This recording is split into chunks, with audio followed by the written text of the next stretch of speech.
This is February the 24th. Let's read the Bible. Friends, thank you so much for joining us on this biblical journey. It's a big deal to read through the Bible. I thank you for joining me. And let me just say this. I thank you for your prayers. Getting into it as far as I have, Genesis, Exodus, Leviticus, a little bit of the Psalms, Gospel of Matthew, now coming near the halfway point of the book of Numbers. I have a sense of the beauty of God's Word, but boy, what a challenge it is. Thank you for joining me in this challenge. And I do ask you sincerely that you would pray for me, that my voice would hold out, that my energy would be strong, that the Lord would give me enough perseverance. We still got a long way to go to get to the end of our journey together. We're on the Bible bus, and our Bible bus has come today to Numbers 14, 15, 16, and 17. Let me just say this. There are parts of the Bible filled with really a lot of good news, and there are parts of the Bible with some tough stuff in it. This chapter, this section we're going to look at, well, it's a reminder of this, that what starts with unbelief soon leads to rebellion, and the rebellion brings on God's judgment. So, this is a familiar story. This is the story of what happened after they sent out the 12 spies at Kadesh Barnea. 10 said no and 2 said go, the 2 being Joshua and Caleb. But the majority ruled, and the majority was wrong. And they brought on the judgment of God. So now, let's pick up the story, Numbers 14. Then the whole community broke into loud cries, and the people wept that night. All the Israelites complained about Moses and Aaron, and the whole community told them, if only we had died in the land of Egypt, or if only we had died in this wilderness. Why is the Lord bringing us into this land to die by the sword? Our wives and children will become plunder. Wouldn't it be better for us to go back to Egypt? So they said to one another, let's appoint a leader to go back to Egypt. Then Moses and Aaron fell face down in front of the whole assembly of the Israelite community. Joshua, son of Nun, and Caleb, son of Jephunneh, who were among those who scouted out the land, tore their clothes and said to the entire Israelite community, the land we passed through and explored is an extremely good land. If the Lord is pleased with us, he will bring us into this land, a land flowing with milk and honey, and give it to us only. Don't rebel against the Lord, and don't be afraid of the people of the land, for we will devour them.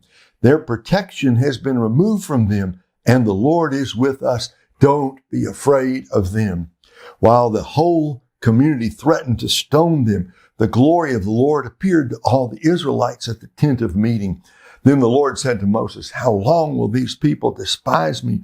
How long will they not trust me? Despite all the signs I have performed among them, I will strike them with a plague and destroy them. Then I will make you into a greater and mightier nation than they are.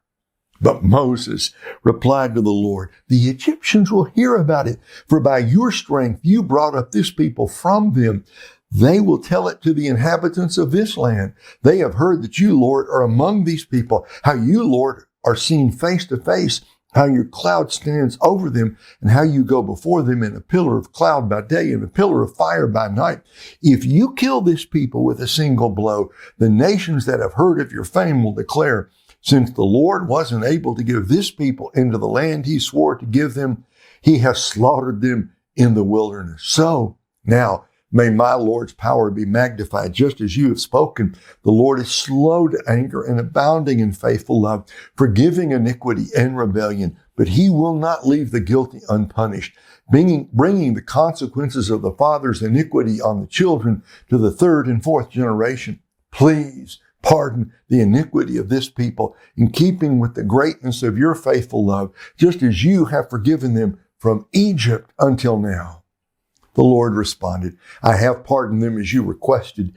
Yet as I live and as the whole earth is filled with the Lord's glory, none of the men who have seen my glory and the signs I performed in Egypt and in the wilderness and have tested me these 10 times and did not obey me will ever see the land I swore to give to their ancestors.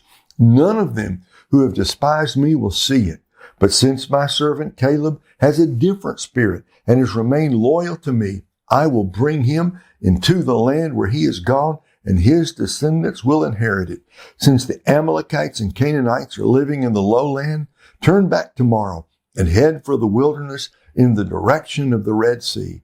Then the Lord spoke to Moses and Aaron, How long must I endure this community that keeps complaining about me?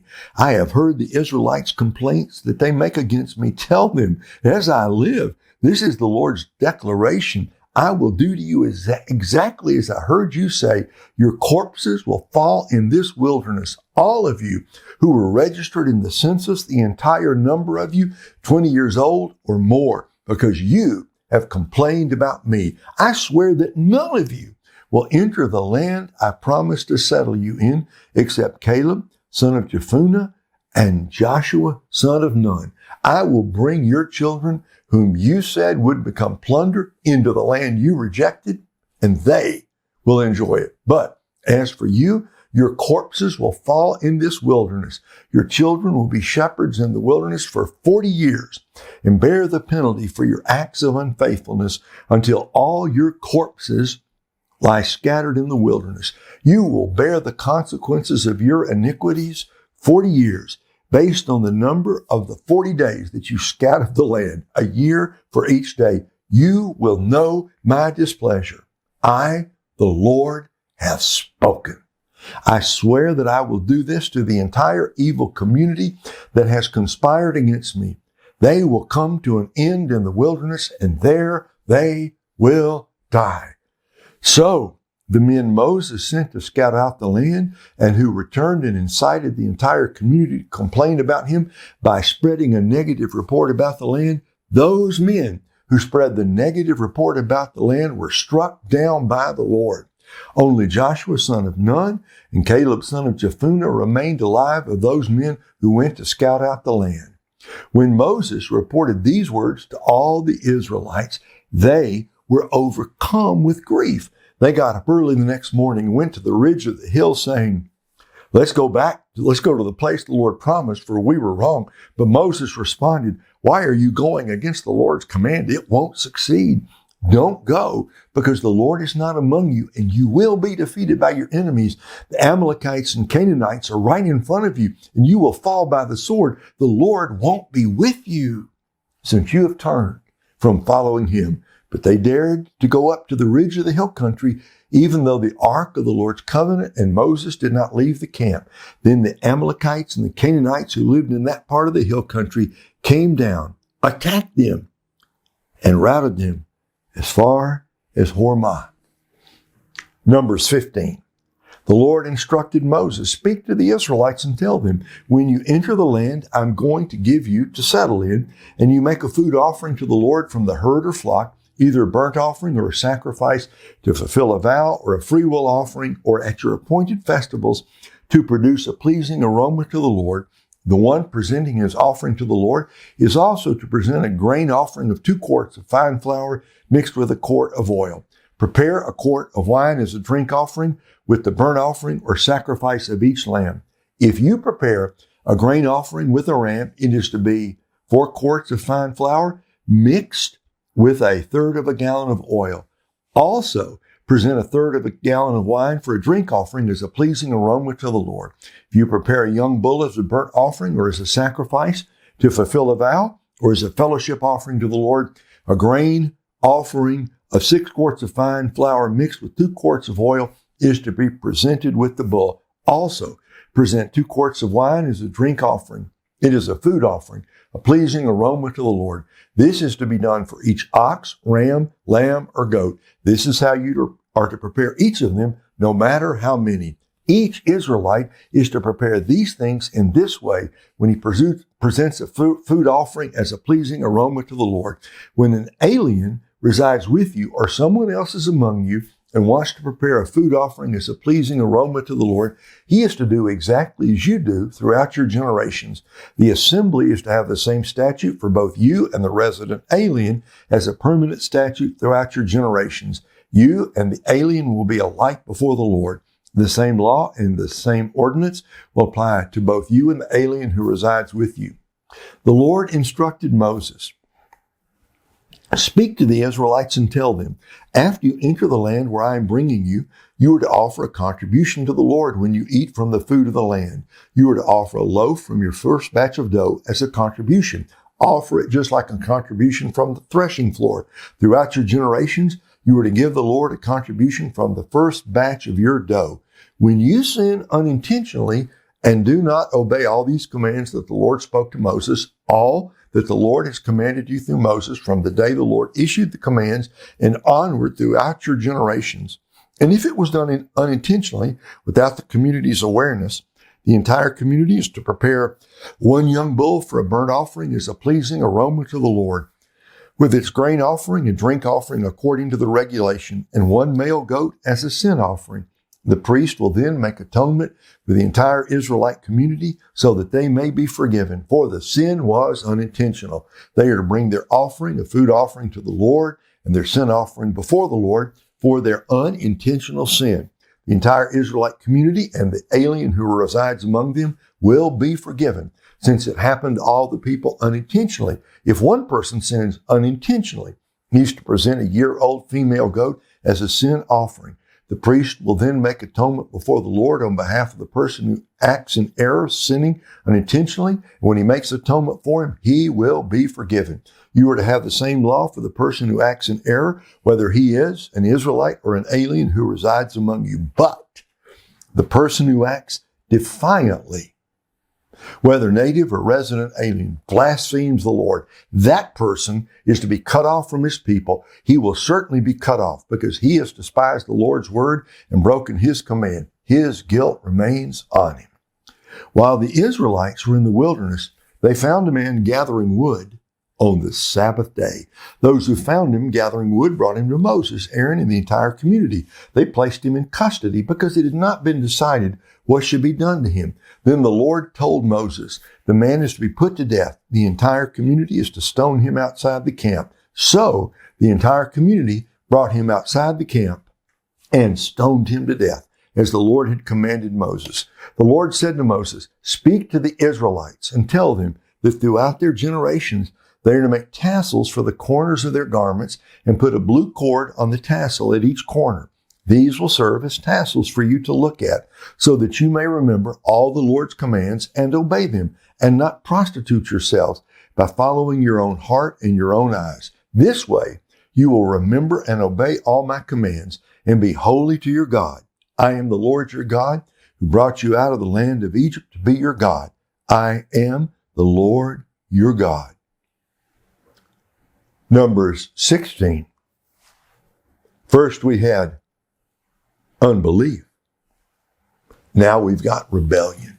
Now Korah, son of Izhar, son of Kohath, son of Levi, with Dathan and Abiram, sons of Eliab, and On, son of Peleth, sons of Reuben, took 250 prominent Israelite men who were leaders of the community and representatives in the assembly, and they rebelled against Moses.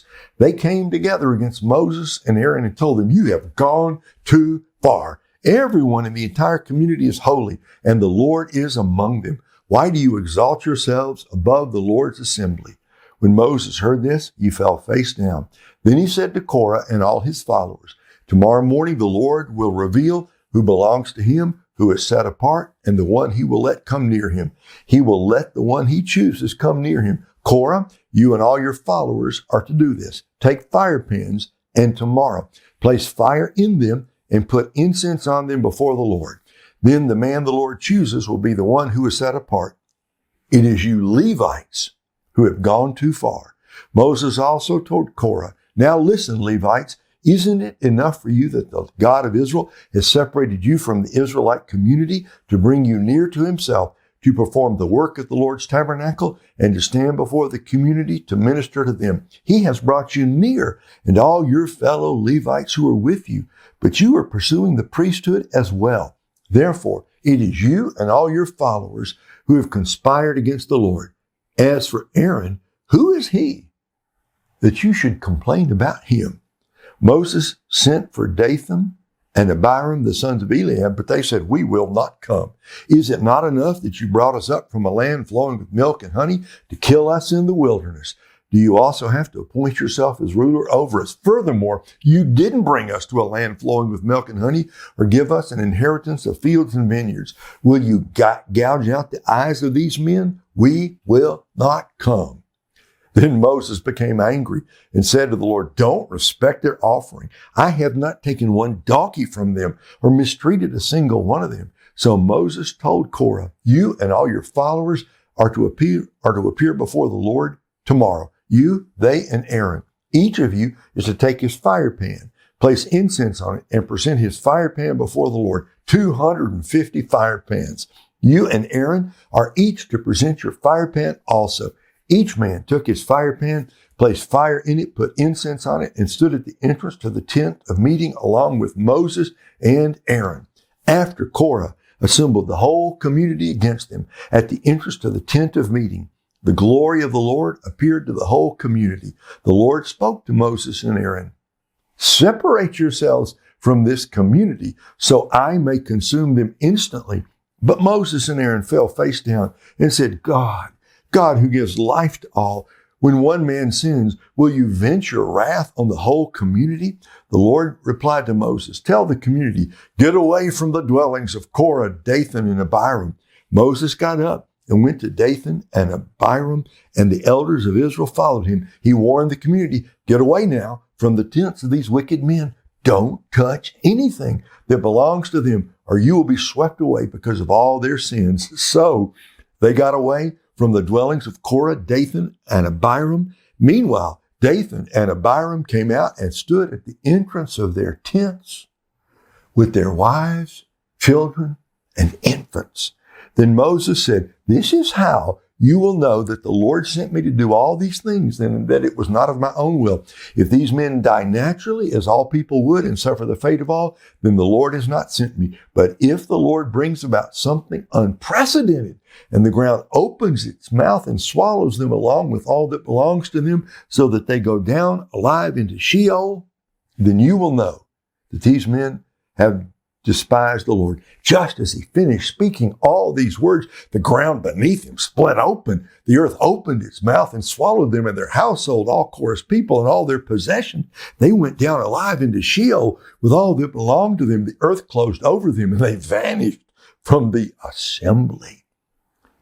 At their cries, all the people of Israel who were around them fled, because they thought, "The earth may swallow us too." Fire also came out from the Lord and consumed the 250 men who were presenting the incense.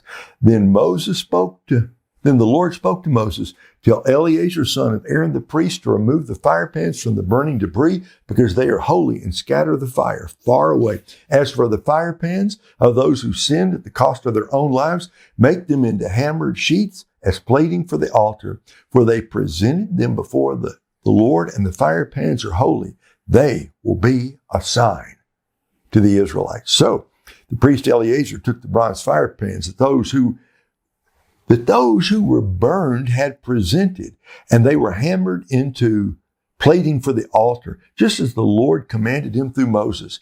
It was to be a reminder for the Israelites that no unauthorized person outside the lineage of Aaron should approach to offer incense before the Lord and become like Korah and his followers. The next day, the entire Israelite community complained about Moses and Aaron, saying, "You have killed the Lord's people." When the community assembled against them, Moses and Aaron turned toward the tent of meeting, and suddenly the cloud covered it, and the Lord's glory appeared. Moses and Aaron went to the front of the tent of meeting, and the Lord said to Moses, "Get away from this community, so that I may consume them instantly."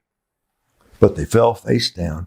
Then Moses told Aaron, "Take your fire pan, place fire from the altar in it, and add incense. Go quickly to the community and make atonement for them, because wrath has come from the Lord. The plague has begun." So Aaron took his fire pan as Moses had ordered, ran into the middle of the assembly, and saw that the plague had begun among the people. After he added incense, he made atonement for the people. He stood between the dead and the living, and the plague was halted.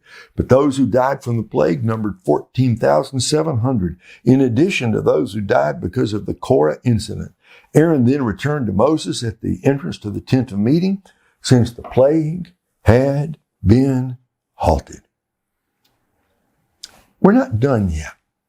You'd think after all this, people had learned something. We're all slow learners, aren't we? Trouble. Number 17, the Lord instructed Moses, speak to the Israelites and take one staff from them for each ancestral tribe, 12 staffs from all the leaders of the tribes. Write each man's name on his staff. Write Aaron's name on Levi's staff, because there is to be one staff for the head of each tribe.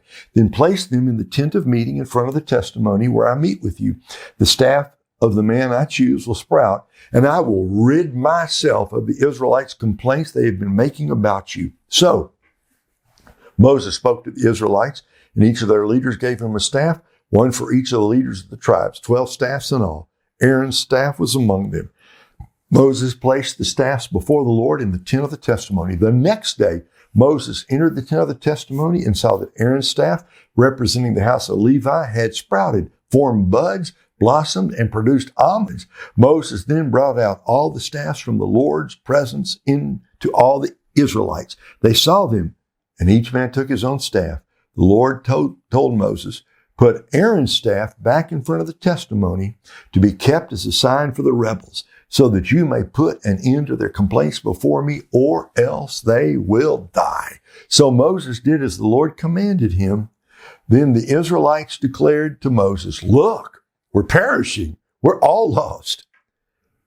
Anyone who comes near the Lord's tabernacle will die. Our reading today ends with a question. Will we all perish?